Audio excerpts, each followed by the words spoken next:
नमस्कार, शुरू हो गया है न्यूज का प्राइम टाइम। आपके साथ मैं हूं मीनाक्षी खंडवाल। आप देख रहे हैं न्यूज रूम से सवाल इंडिया का। देश में जो सवाल आज चर्चा में है, सबसे पहले एक नजर उन पर। पहला सवाल, यूथ कांग्रेस ने जो शर्टलेस प्रदर्शन किया, क्या उससे साजिश के तार जुड़ रहे हैं? अगर हां तो कहां तक है ये साजिश के तार? पुलिस का इन्वेस्टिगेशन अब तक का क्या कहता है? दूसरा बड़ा सवाल, क्या उत्तर प्रदेश में पीके कराएंगे अखिलेश यादव का बेड़ा पार? तीसरा बड़ा सवाल, क्या भोजशाला में मंदिर के अवशेष पर बनी मस्जिद? और सवाल वो जिसके साथ आज हम करेंगे कार्यक्रम की शुरुआत, जो होगी हमारी थीम स्टोरी, क्या शंकराचार्य का मुद्दा तय करेगा 27 का परिणाम? सनातन धर्म में शंकराचार्य पद सम्मान का प्रतीक है, त्याग का प्रतीक है, समर्पण और साधना का प्रतीक है, गुरु शिष्य परंपरा का भी प्रतीक है, धर्म का प्रतीक है। लेकिन कलयुग में भी गुरु का स्थान तो ब्रह्मा विष्णु महेश और शक्ति के प्रवाह के समकक्ष ही माना गया है और देखा भी गया है। और जब इस नजर से आप शंकराचार्य अविमुक्तेश्वरानंद के विषय को देखेंगे, जहां आज वो बटुक ब्राह्मण के, जहां वो अदालत से पहले जनता की अदालत में आज जज किए जाएंगे। प्रेस कॉन्फ्रेंस उन्होंने आज की तो प्रयागराज के additional police commissioner Ajay Pal Sharma पर साजिश रचने का आरोप लगाया। इस प्रेस कॉन्फ्रेंस में उन्होंने अपने मोबाइल पर अजय पाल शर्मा और आशुतोष महाराज की केक काटते हुए तस्वीरें दिखाई। वही आशुतोष महाराज जिनकी अगुवाई में बटुक ब्राह्मणों ने ये गंभीर आरोप शंकराचार्य अविमुक्तेश्वरानंद पर लगाए हैं।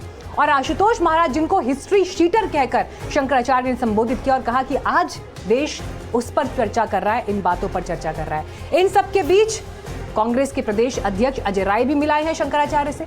लगातार समाजवादी पार्टी के अध्यक्ष बार बार बैटिंग कर रहे हैं उनके लिए। अब सवाल यह है कि जनता की अदालत में जो परसेप्शन यहां पर बनता हुआ दिखाई दे रहा है, उन सब के बीच जब कानून की अदालत में ये आरोप परखे जाएंगे तो क्या ये देश शंकराचार्य को गिरफ्तार होते हुए देखेगा? भी एक तरह से इंतजार कर रहे हैं क्या कि पुलिस आ जाएगी, क्योंकि बार बार चर्चाएं चल रही हैं। कोई इंतजार नहीं कर रहे हैं, हम अपना जो हमारे मठ का कार्य है हम वो कर रहे हैं। स्वामी अविमुक्तेश्वरानंद वही कह रहे हैं जो उन्हें कहना चाहिए, लेकिन यूपी और पूरे देश में अब सवाल गर्म है। क्या स्वामी अविमुक्तेश्वरानंद गिरफ्तार होने वाले हैं? ये सवाल इसलिए क्योंकि शंकराचार्य विवाद में अब कोर्ट कचहरी का दौर आगे बढ़ रहा है। इस पूरे मामले को ठीक से समझने के लिए आप क्रोनोलॉजी देख लीजिए। स्वामी अविमुक्तेश्वरानंद सरस्वती के खिलाफ यौन उत्पीड़न का मामला इलाहाबाद हाईकोर्ट पहुंच गया। इलाहाबाद हाईकोर्ट में स्वामी अविमुक्तेश्वरानंद ने अग्रिम जमानत की याचिका दाखिल की है। अधिवक्ता राजर्षि गुप्ता, सुधांशु कुमार और श्री प्रकाश के जरिए दाखिल की गई इस याचिका पर जल्द सुनवाई हो सकती है। इसके पहले तुलसी पीठाधीश्वर स्वामी राम भद्राचार्य के शिष्य आशुतोष ब्रह्मचारी ने 173(4) के तहत जिला कोर्ट में अर्जी दाखिल की थी, जिसके बाद ADJ rape and POCSO special court Vinod Kumar Chaurasia ने झुंसी पुलिस को मुकदमा दर्ज करने का आदेश दिया था। कोर्ट के इस आदेश के बाद पुलिस ने मुकदमा दर्ज किया। झुंसी थाना पुलिस ने स्वामी अविमुक्तेश्वरानंद और उनके शिष्य मुकुंदानंद गिरी के खिलाफ FIR दर्ज की है। स्वामी अविमुक्तेश्वरानंद के मामले में कानूनी पक्ष चाहे जैसे आगे बढ़े, राजनीतिक पक्ष तेजी से अपनी अपनी जमीन मजबूत करने में लगा है। कांग्रेस के यूपी अध्यक्ष अजय राय शंकराचार्य के मठ में उनसे मिलने पहुंचे। शंकराचार्य के दरबार में हाथ जोड़कर खड़े अजय राय से हमने बाद में पूछा कि इस मुद्दे पर आगे का रास्ता कैसे तय करेंगे। आप से मिलने आए, क्या कुछ बातचीत? देखिए, हम सबके पूज्य हैं शंकराचार्य जी, और आप देख सकते हैं कि आज ये इन्होंने जिस तरीके से आज धर्म के लिए आज एक पूरा जीवन समर्पित किया है, तो हमारे लिए भगवान स्वरूप है। और हम सब लोग इनके पूरी तरीके से एक एक व्यक्ति, एक एक हमारा कांग्रेस का कार्यकर्ता खड़ा है। क्योंकि ये सनातन का अपमान है, हिंदुत्व का अपमान है, और ये शंकराचार्य का को जिस तरीके से अपमानित कर रहे हैं, जिस तरीके से उनके चरित्र हनन का प्रयास कर रहे हैं, पूरी कांग्रेस पार्टी खड़ी है। चिट्ठी लिखी आपने प्राइम मिनिस्टर को? कल हमने प्रधानमंत्री को चिट्ठी लिखा और ये कहा कि निष्पक्ष जांच कराई जाए और उनको पूरी तरीके से उसमें दूध का दूध, पानी का पानी आना चाहिए। अभी आगे की कार्रवाई? आगे कल 75 जिले में हमारे कांग्रेस के कार्यकर्ता, हमारे नेता सड़क पर उतरकर कल प्रधानमंत्री को ज्ञापन देंगे। शंकराचार्य के मुद्दे पर लगातार हमलावर समाजवादी पार्टी के मुखिया अखिलेश यादव ने एक्स पर लिखा, जब प्रधानमंत्री ग्राम सड़क योजना बन सकती है तो आश्रमों को जोड़ने के लिए सनातन सड़क योजना क्यों नहीं बनाई जा सकती? इससे धर्म का मार्ग प्रशस्त होगा और सच्चे धर्म प्रधान लोगों को सत्संग के साथ साथ महाझूठ के इस शासनकाल में सच संग का भी पुण्य काल मिल सकेगा। स्वामी अविमुक्तेश्वरानंद का मामला भले ही क्रिमिनल हो, लेकिन इस मामले में राजनीति भी जमकर हो रही है। भारतीय जनता पार्टी इस मामले में लगभग चुप्पी साधे हुए है, वहीं समाजवादी पार्टी और कांग्रेस खुल करके स्वामी अविमुक्तेश्वरानंद के समर्थन में है। इस मामले में एक तरफ अखिलेश यादव सोशल मीडिया पे भी अपनी बात रख रहे हैं, मीडिया से भी बात कर रहे हैं और साथ ही उनकी पार्टी भी इस मामले में लामबंदी करने में जुटी है। वहीं अगर कांग्रेस की बात करें तो अजय राय खुद वो यहाँ मिलने आए, उन्होंने मुलाकात करके आश्वासन दिया, प्रधानमंत्री को चिट्ठी लिखी और कांग्रेस पार्टी इस मामले में अब हर जिले में प्रदर्शन करके स्वामी अविमुक्तेश्वरानंद के लिए समर्थन इकट्ठा करने की कोशिश करेगी। सत्य असत्य, धर्म अधर्म, ये सब आप यहाँ पर इस वक्त सुन रहे हैं इस पूरे विवाद के बीच में। लेकिन शंकराचार्य बड़ी साफगोई से दो बातें कह रहे हैं कि एक तो उन्हें निष्पक्ष जांच चाहिए, आरोपों का वो सामना करने के लिए तैयार है, लेकिन जांच बीजेपी शासित राज्य में ना हो, जहां पर बीजेपी की सरकार नहीं है वहां पर जांच हो। और दूसरी बड़ी बात वो यहां पर ये कह रहे हैं कि उन्हें पद से हटाने की साजिश की जा रही है। ये जो पूरा विवाद है, इस पूरे विवाद पर अब क्या कहेंगे, क्योंकि 2-2.5 दिन हो गया है और अभी तक कोई कानूनी कार्रवाई दिखाई नहीं दे रही। अब बात यह है कि ये चल ही रहा है, जैसा पुलिस को उपयुक्त लग रहा होगा वैसा वो कर रही होगी, जैसा न्यायालय को उपयुक्त लग रहा होगा वो कर रही होगी। हम तो अपनी जगह बैठे हैं, आप लोगों से पूछने पर जो आप लोग पूछते हैं उसका जवाब भी दे ही रहे हैं। आप भी एक तरह से इंतजार कर रहे हैं क्या कि पुलिस आ जाएगी, क्योंकि बार बार चर्चाएं चल रही हैं। कोई इंतजार नहीं कर रहे हैं, हम अपना जो हमारे मठ का कार्य है हम वो कर रहे हैं, जो बाकी दिनों में हम अपना कार्य करते हैं वो करते रहते हैं। कुछ लोगों से बात हुई, उन्होंने कहा कि साहब ये पद से हट जाएंगे, हटा दिए जाएंगे, इस तरह की कोई आशंका? हाँ, ये ऐसा है कि ये जो सरकार है ये यही चाहती है कि इनको पद से हटा दिया जाए, तो उसकी कोशिश वो लोग कर रहे हैं, लेकिन पद से हटाने का जो कोई कारण होगा तो देखा जाएगा। अजय राय जी ने प्रधानमंत्री को चिट्ठी लिखी है, निष्पक्ष जांच की बात कर रहे हैं, कुछ संतों का कहना है कि सीबीआई जांच हो जाए, आप क्या मांग करेंगे? नहीं, हमारा ये कहना है कि अगर जांच होनी है, सचमुच सच को सामने लाना है, तो गैर भाजपा शासित जो राज्य हैं, किसी एक राज्य से या कई राज्यों की पुलिस को मिला करके एक कमेटी बना करके उससे जांच कराई जानी चाहिए, ताकि निष्पक्ष जांच हो, सत्य सामने आ जाए। सच्चाई क्या है तो कोर्ट तय करेगा। क्या सनातन को इस पूरी घटना से नुकसान हो रहा है? नहीं, इससे नुकसान नहीं होगा, इससे फायदा होगा सनातन को, क्योंकि जो भेड़ की खाल में भेड़िए या संतों की खाल में राक्षस समाज में प्रविष्ट हो गए हैं, उनके बारे में स्पष्टता होगी कि ये भी हो रहा है, भेष अलग है और भाव अलग है। आखिरी सवाल, रामभद्राचार्य जी कह रहे हैं आप जो है संत परंपरा का पालन नहीं करते हैं। तो कारण तो बताएं कि ऐसा कौन सा कारण है, क्या ऐसा हमने किया जिससे संत परंपरा को आघात पहुंच रहा है? उन्होंने तो हिस्ट्री शीटर को चेला बनाया, उनके ऊपर तो प्रश्न खड़ा हो जा रहा है। हमने ऐसा क्या किया जिससे संत परंपरा में आघात पहुंच रहा है? बता दें। वो केवल कहना देखिए, अभी कथन एक अलग वस्तु है और उसके पीछे प्रमाण पुरस्सर कहना अलग वस्तु है। तो अविमुक्तेश्वरानंद जी महाराज जिनका कहना है कि फिलहाल सनातन को कोई नुकसान नहीं होगा, क्योंकि इसमें दूध का दूध पानी का पानी हो जाएगा। फिलहाल दूध का दूध पानी का पानी क्या होगा ये तो कोर्ट तय करेगा, लेकिन इस मामले में लगातार इस तरह की चर्चाएं हैं कि अब गिरफ्तारी होगी तब गिरफ्तारी होगी, लेकिन गिरफ्तारी कब होगी ये किसी को नहीं पता। वाराणसी से कैमरा पर्सन वीरेंद्र सैनी के साथ रणबीर, NDTV इंडिया। तो आरोपों के घेरे में है शंकराचार्य, उनका पक्ष आपने सुना, लेकिन अब आपको दूसरी तस्वीर भी दिखाते हैं, क्योंकि बार बार शंकराचार्य की तरफ से कहा जा रहा है कि आशुतोष महाराज कैसे उन्हें फंसा रहे हैं जो रामभद्राचार्य के चेले हैं, और कैसे उनके इशारे पर ही उन्हें इस षड्यंत्र में घेरा जा रहा है। ये जो तस्वीर इस वक्त आपको दिखा रहे हैं, यही तस्वीर शंकराचार्य अविमुक्तेश्वरानंद ने आज अपनी प्रेस कॉन्फ्रेंस में दिखाई, जिसमें आपको केक काटते हुए दिखाई दे रहे हैं अजय पाल शर्मा, जो कि प्रयागराज के एडिशनल पुलिस ऑफिसर है जो मामले के इन्वेस्टिगेशन में जुड़े हुए हैं। और इस तस्वीर को दिखाते हुए उन्होंने कहा कि देखिए यहां पर तो घालमेल हो रहा है, पहले से जानते हैं एक दूसरे को, और षड्यंत्र के तहत उन्हें फंसाने के लिए भी पुलिस काम कर रही है। और इसीलिए वो चाहते हैं कि जो इन्वेस्टिगेशन हो वो किसी ऐसे राज्य में हो जहां पर बीजेपी की सरकार नहीं है, ताकि किसी भी तरह का सत्ता का संरक्षण इन्वेस्टिगेशन को कम से कम यहां पर ना मिले। लेकिन आशुतोष महाराज, आप में से देखिए जितने लोग हमारे रेगुलर दर्शक हैं, उन्होंने कल सवाल इंडिया में दिनेश फलारी महाराज को भी सुना होगा, जिन्होंने बड़े गंभीर आरोप आशुतोष महाराज पर लगाए और उनका इतिहास पुराण सब निकाल कर ले आए और बताया कि कैसे वो इससे पहले किन किन मामलों में फर्जी पकड़े गए हैं। और इन सब आरोपों के इर्द गिर्द आशुतोष महाराज का किरदार कैसे इस वक्त सवालों के घेरे में है, उस पर यह रिपोर्ट।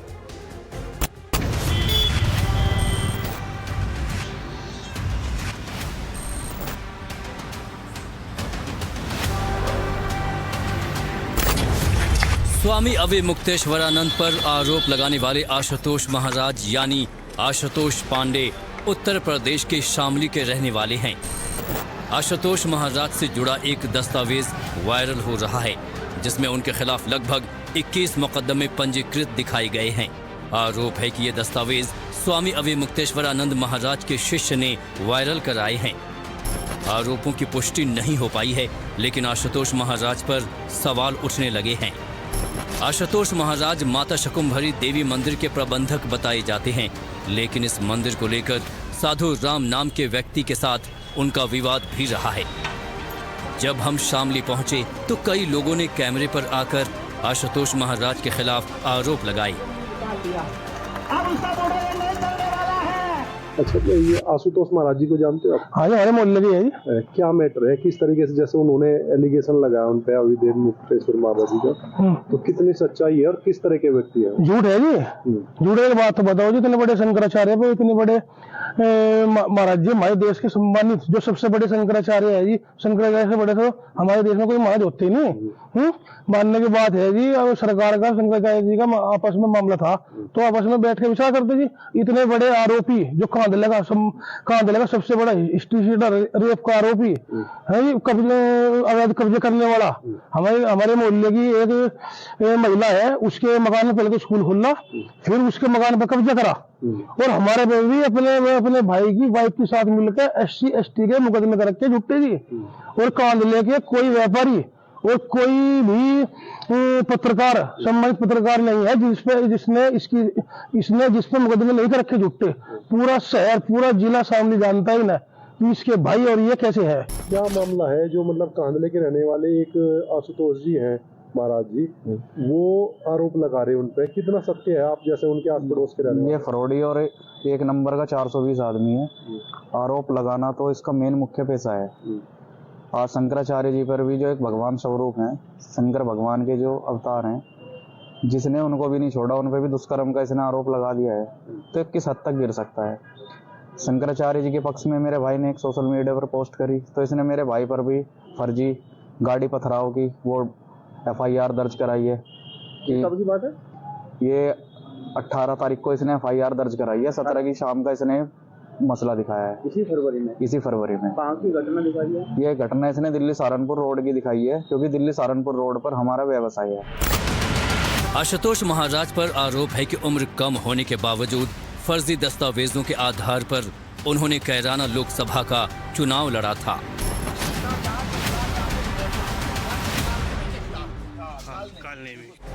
इस पूरे विवाद में एक नाम रमाशंकर का भी है, जिसने बीते दिनों ये आरोप लगाया था कि उन पर ये दबाव बनाया जा रहा है कि वो शंकराचार्य के खिलाफ बयान दें, हलफनामा दाखिल करें।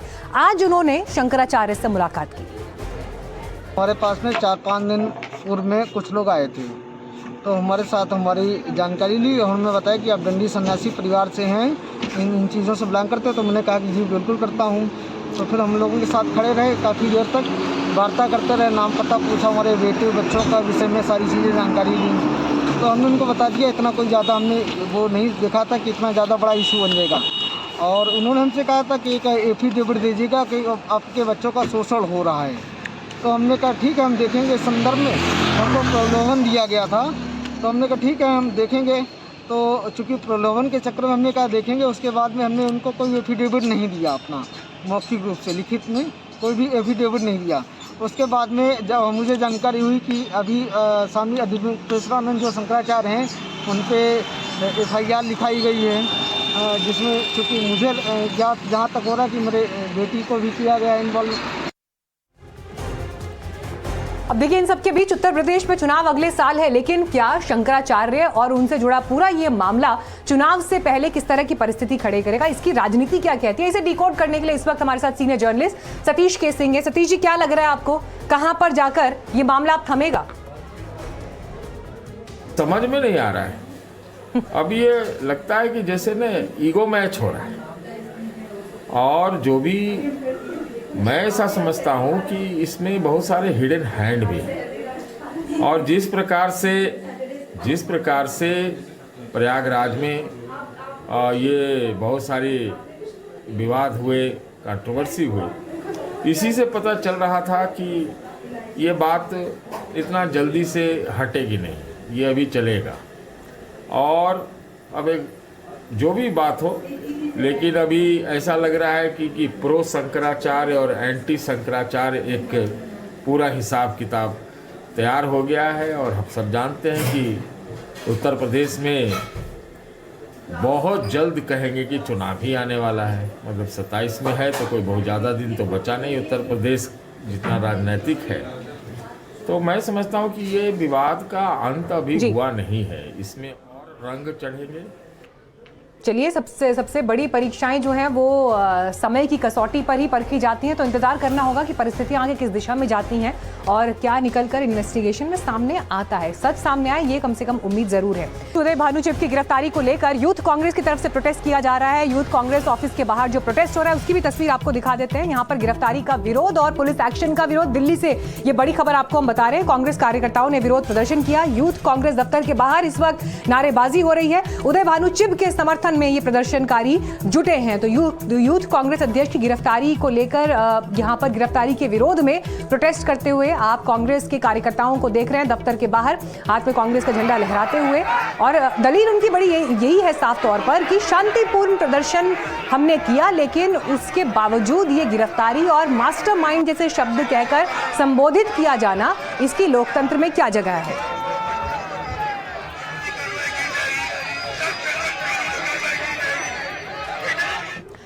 और इस प्रदर्शन के बीच यहाँ पर एक और बड़ी बात यह है जिसमें राजनीति के कई निहितार्थ छिपे हैं। निहितार्थ क्या? जिस अंदाज में संसद में बजट सत्र के बाद की चर्चा शुरू हुई, उन चर्चाओं के बीच में राहुल गांधी का जो स्टैंड रहा, कांग्रेस पार्टी का जो स्टैंड रहा, विपक्ष ने जिस तरह से सरकार को घेरने की कोशिश की, और इस प्रदर्शन में भी जहां पर कांग्रेस पार्टी चौतरफा निंदा का, आलोचना का सामना कर रही थी कि एआई समिट वो ग्राउंड नहीं था जहां पर आपको इस तरह का प्रोटेस्ट करना चाहिए था, कहीं पर भी और वो प्रोटेस्ट आप कर सकते थे। लेकिन उसके बावजूद राहुल गांधी कांग्रेस के उन कार्यकर्ताओं को बब्बर शेर कहकर एड्रेस करते हैं। हम तुम्हारे साथ हैं, लगे रहो जैसे शब्दों से संबोधित करते हैं। किसी जीत के तमगे के रूप में उन्हें इन शब्दों से संबोधित करते हैं। तो सवाल ये उठता है कि कांग्रेस जिस एग्रेसिव स्टाइल की राजनीति इस वक्त कर रही है, आखिर पार्टी के भीतर ऐसा कौन सा चिंतन मंथन हुआ, ऐसी कौन सी रणनीति तय हुई जिसके बाद इस आक्रामक अंदाज को वक्त की जरूरत कांग्रेस मान रही है। I don't think PM will have the guts to come to the Lok Sabha today. Because if he comes, I'm going to give him this book. You yourself say energy and finance weaponization, and you have allowed the Americans to weaponize our finance and our energy against us. Now you put what I said. We would not be made equal to Pakistan. Mr. Narawane is lying, and I believe the army chief. Okay, I don't think he will lie. अगर हमने बांग्लादेश का रास्ता चुना तो हमारे पूरे के पूरे कपास के किसान और कॉटन की इंडस्ट्री खत्म हो जाए। Am I allowed to speak those points or not? I'm not given permission by anyone. I'm leader of opposition. So I'm just objecting to that. अपने विद्रोही अंदाज के जरिए क्या लोकसभा में नेता विपक्ष राहुल गांधी ने एक नई तरह की राजनीति का आगाज कर दिया है।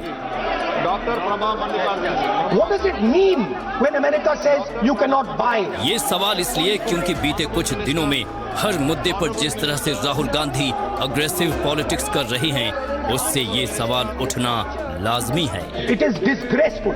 राहुल गांधी के हाव भाव और जिस तरह से हर मुद्दे पर अपना रुख रख रहे हैं, उससे साफ लग रहा है कि राहुल राजनीति की अलग ही पिच पर खेल रहे हैं। राहुल ने आक्रामक शैली को अपनी रणनीति बना ली है। Mr. Narawane is lying, and I believe the army chief. Okay, I don't think he will lie. MNREGA के बहाने भोपाल में रैली करना हो या एआई समिट में यूथ कांग्रेस शर्ट उतार प्रदर्शन हो, राहुल गांधी पीछे नहीं हट रहे हैं। भारत मंडपम में शर्ट उतार कर प्रदर्शन के मामले में कांग्रेस के लगभग सभी सहयोगी दलों ने अपने हाथ खींच लिए, लेकिन राहुल गांधी अकेले डटे हुए हैं। संसद के बजट सत्र से ही राहुल गांधी के तेवर बदले हुए से नजर आ रहे हैं। सबसे पहले राष्ट्रपति के अभिभाषण पर चर्चा के दौरान राहुल गांधी ने पूर्व सेनाध्यक्ष जनरल नरवणे की किताब का जिक्र किया, जिस पे सरकार उन पर आक्रामक हुई, सदन की कार्रवाई नहीं चल पाई और राहुल गांधी ये इस नैरेटिव को बनाने में कामयाब रहे कि सत्ता पक्ष नेता प्रतिपक्ष को भी सदन में नहीं बोलने देती है। उसके बाद बजट पर शुरुआत हुई। बजट पर भाषण के दौरान राहुल गांधी ने भारत अमेरिकी ट्रेड डील में भारत की हितों की रक्षा न करने के लिए सरकार को आड़े हाथों लिया, खूब उन पर आरोप लगाए। इफ्टीन फाइल का जिक्र हुआ और एक बार फिर से सत्ता पक्ष जो है आक्रामक हुई, सरकार तिलमिला उठी।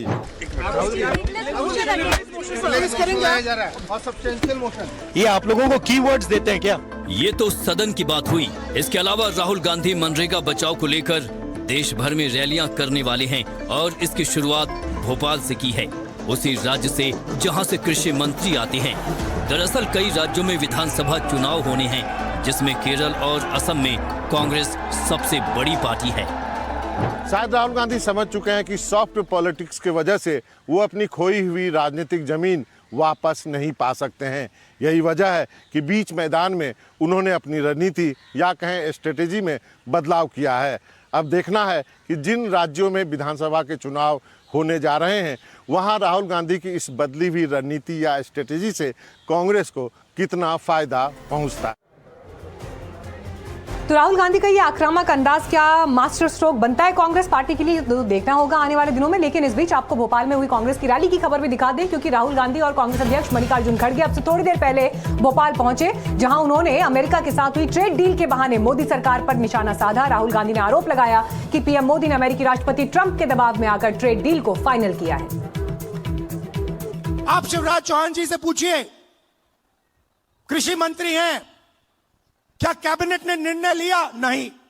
राजनाथ सिंह जी से पूछिए, गडकरी जी से पूछिए, कैबिनेट से कुछ नहीं पूछा गया। सीधा प्रधानमंत्री ने फोन किया, कहा मैं डील करने को तैयार हूं। क्यों किया? 4 महीने कुछ नहीं हिला और फिर एकदम नरेंद्र मोदी जी ने फोन किया और हिंदुस्तान के किसानों को बेच दिया, हिंदुस्तान की गारमेंट इंडस्ट्री को बेच दिया, हमारा सारा का सारा डेटा अमेरिका को दे दिया। तो भोपाल में रैली से लेकर किसान पंचायत तक ये मामला यहीं पर नहीं छोड़ने वाली कांग्रेस पार्टी से देश के बाकी राज्यों में भी लेकर जाएगी, इस तरह की खबरें हैं। फिलहाल एक ब्रेक के लिए हम यहाँ पर रुक रहे हैं, लेकिन ब्रेक के बाद आपको दिखाएंगे उत्तर प्रदेश के मुख्यमंत्री सिंगापुर के दौरे में, जापान भी उन्हें जाना है। भारत के लिए क्या अपॉर्चुनिटीज दस्तखत हुई हैं, पूरी खबर ब्रेक के बाद।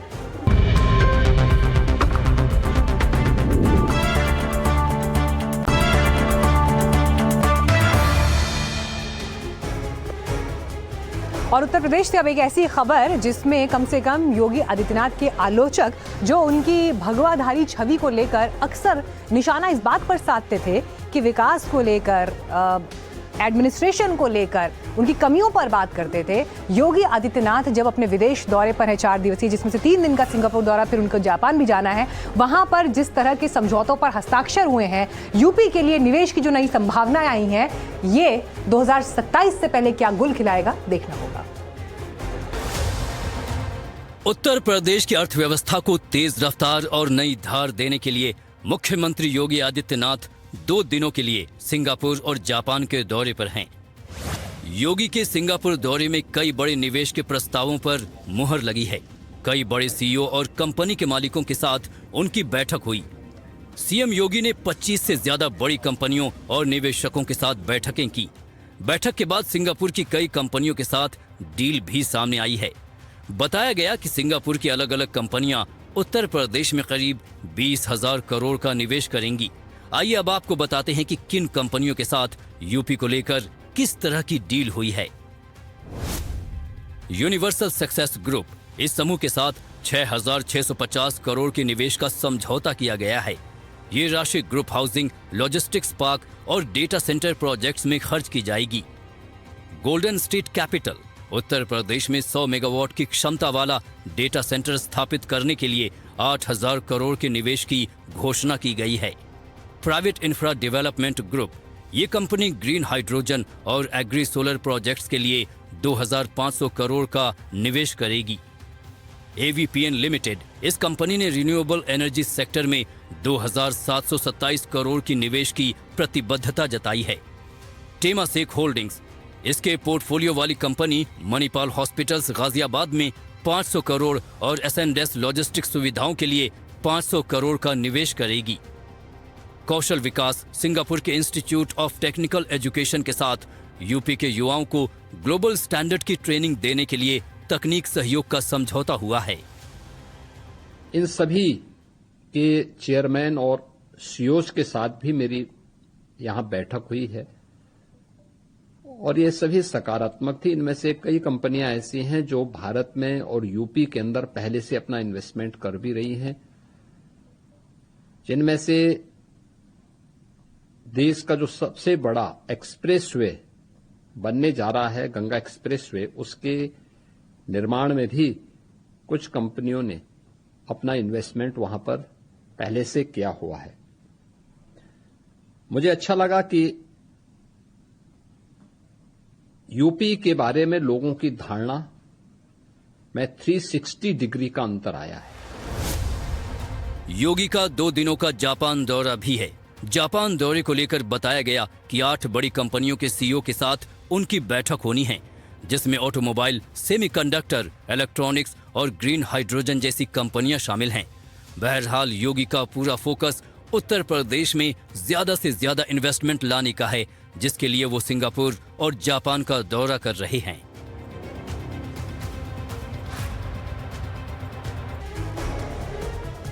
आज एक अहम खबर भोजशाला विवाद को लेकर सामने आई। मध्य प्रदेश के धार में भोजशाला कबाल मौला मस्जिद विवाद में एएसआई की रिपोर्ट से लग रहा है कि मस्जिद मंदिर के अवशेषों के ऊपर बनी थी।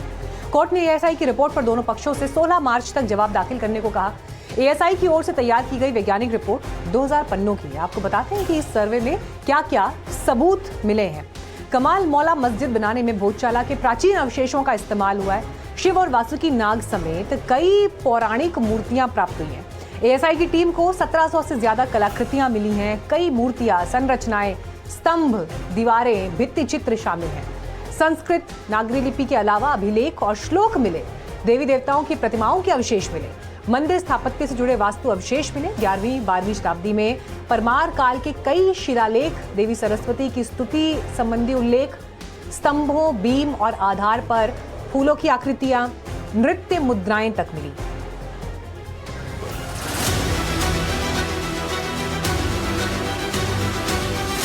क्या धार के भोजशाला में कमाल मौला मस्जिद प्राचीन मंदिरों के अवशेषों पर बनाई गई? भारतीय पुरातत्व सर्वे यानी एसआई रिपोर्ट ने इस सिलसिले में 2000 पन्नों की जो रिपोर्ट दी है, उससे कई जानकार यही नतीजा निकाल रहे हैं। हालांकि अंतिम फैसला कोर्ट को करना है। एसआई ने 2024 में हाई कोर्ट के निर्देश पर 28 दिन तक परिसर के अंदर मौजूद वास्तु अवशेषों, मूर्तियों, दीवारों और खंभों पर उकेरी गई आकृतियों, लेखों के सर्वे और वैज्ञानिक विश्लेषण के आधार पर विस्तृत रिपोर्ट तैयार की, जो 15 जुलाई 2024 को मध्य प्रदेश हाई कोर्ट को सौंपी गई। तभी इसे दोनों पक्षों को दे दिया गया, लेकिन अभी तक किसी की ओर से कोई प्रतिक्रिया या आपत्ति नहीं आई। मैं आपको बता दूं कि एएसआई द्वारा यहाँ पे किए गए सर्वे के 98 के दिनों के भीतर जो यहाँ पर उत्खनन के दौरान जो अवशेष, जो मूर्तियाँ, तलवार, चांदी के सिक्के और अन्य जो सामग्री यहाँ पे मिली थी, वो यहाँ पर इस तरह से सुरक्षित करके रखी हुई है। साथ ही इसकी रिपोर्ट जो है वो हाई कोर्ट को पेश कर दी गई थी, लेकिन सुप्रीम कोर्ट के आदेश अनुसार उस पर रोक लगाई गई थी। वो रोक हट गई है। अब दोनों पक्षकारों को जो है वो रिपोर्ट सौंप दी गई है। आपको मैं बता दूं कि एएसआई ने हाई कोर्ट के आदेश पर यहाँ पर 22 मार्च 2024 से करीब 98 दिनों तक जांच, सर्वेक्षण और उत्खनन किया था। जांच में परिसर और 50 मीटर की परिधि रिंग क्षेत्र को भी शामिल किया गया था। महाधिवक्ता जी ने सुप्रीम कोर्ट का जो ऑर्डर हुआ उसे न्यायालय को संज्ञान में लाते हुए विषय बताया, जिसपे न्यायालय द्वारा कुछ प्रश्न पूछे गए कि सुप्रीम कोर्ट ने ऑर्डर करा है कि सभी रिपोर्ट को अनसील करते हुए सभी पक्षों को रिपोर्ट दी जाए, पर उच्च न्यायालय खंडपीठ इंदौर की डिवीजन बेंच ने 4/7/2024 को एक आदेश पारित करा था, जिसमें रिपोर्ट सभी पक्ष को दी जाए ऐसा वर्णित है। उसी तारतम्य में न्यायालय ने प्रश्न किया कि 2 साल लगभग हो चुके हैं, किसी पक्ष की ओर से कोई सुझाव या आपत्ति नहीं आई है। फिर भी न्यायालय ने 2 सप्ताह का अतिरिक्त समय सभी पक्षों को दिया है कि कोई चाहे तो अपना सुझाव और रिपोर्ट पर अगर आपत्ति देनी है तो वो कर सकते हैं। दावे आपत्ति की असल में बात थी नहीं। तो उस रिपोर्ट पर अब 16 मार्च की जो तारीख निर्धारित करी है कोर्ट ने, उस पर अब बात होगी कि उसमें जो भी सब पक्षों के जो रिकमेंडेशंस हैं या उनके जो ओपिनियंस हैं या सजेशंस हैं, उसको वो अपने अपने पेश करेंगे हर पक्ष, और उसके बाद फिर आगे की सुनवाई जो भी होगी वो तय की जाएगी। हालांकि भोजशाला कमाल मौला मस्जिद विवाद में एसआई की रिपोर्ट में ये भी दर्ज है कि यहाँ बाद के दौर के इस्लामी स्थापत्य के तत्व भी मौजूद हैं। जैसे परिसर में फारसी और अरबी भाषा के 56 अभिलेख दर्ज किए गए हैं। कमाल मौला परिसर के 4 स्तंभों पर कुरान की आयतें उकेरी गई हैं। कमाल मौला से संबंधित अभिलेखों में सूफी परंपरा के उल्लेख, एक निर्माण 1456-57 ईस्वी का है, जिस पर 1461-62 का अभिलेख है। अभिलेख के मुताबिक निर्माण मालवा के सुल्तान महमूद शाह एक के दौर में किया गया। 16वीं से 20वीं सदी के 43 स्याही से लिखे अभिलेख हैं, जिनमें आगंतुकों के नाम या धार्मिक साहित्यिक उल्लेख हैं। ये सभी बाद के कालखंड में इस परिसर के मस्जिद या दरगाह के तौर पर उपयोग का संकेत देते हैं।